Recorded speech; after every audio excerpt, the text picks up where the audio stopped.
very good evening to you all. You're joining us on Prime TV News. I'm Dilani Jaitilaka. Let's have a look at the headlines first.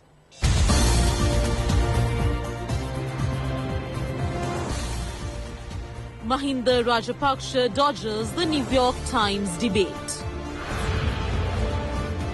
A parliamentary ban is imposed on a British MP who solicited a bribe from the Rajapaksa regime.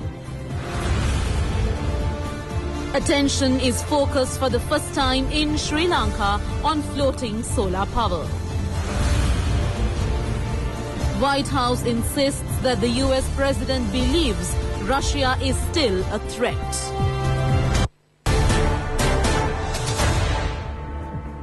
Now for news in detail. A debate was held in Parliament today with respect to the revelation made by the New York Times newspaper that the funds provided in a corrupt manner by a Chinese firm for the presidential election propaganda of former President Mahinda Rajapaksa.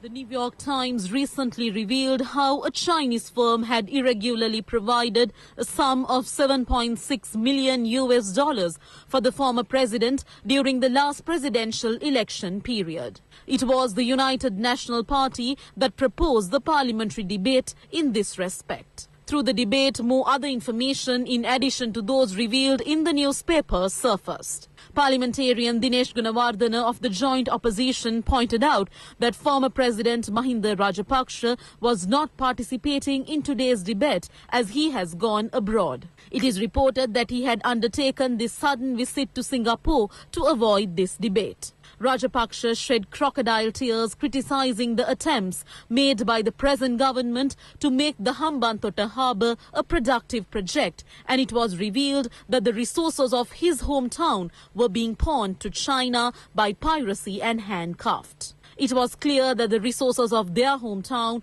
were pawned to China for a higher interest rate. Although Mahinda Rajapaksa had challenged that he had not stolen, he is not in a position to respond to the accusations that are being levelled at him. The so-called patriotism of the Rajapaksas was clearly portrayed through the revelation made by the New York Times newspaper. The people are confronted with the issue whether the country's future can be further handed over to a group engaged in such cunning politics. The people are also confronted with the issue as to how far they can place trust in Gotabaya Rajapaksa and Basil Rajapaksa, the brothers of Mahinda Rajapaksa, if he had been engaged in such irregular transactions. There is doubt as to why certain media were reticent when such corrupt transactions had been clearly revealed. The New York Times newspaper had expressed doubts whether the money had been given as a bribe to the former president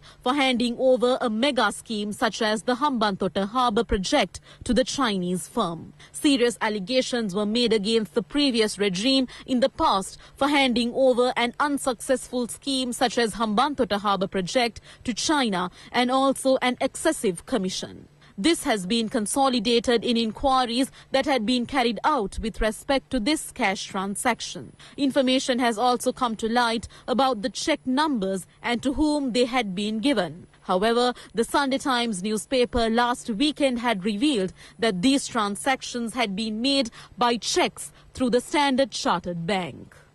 That's all we have for you today. Prime News is available round the clock and even on the go at www.itnnews.lk. Do visit our interactive site. Have a pleasant week. Good night.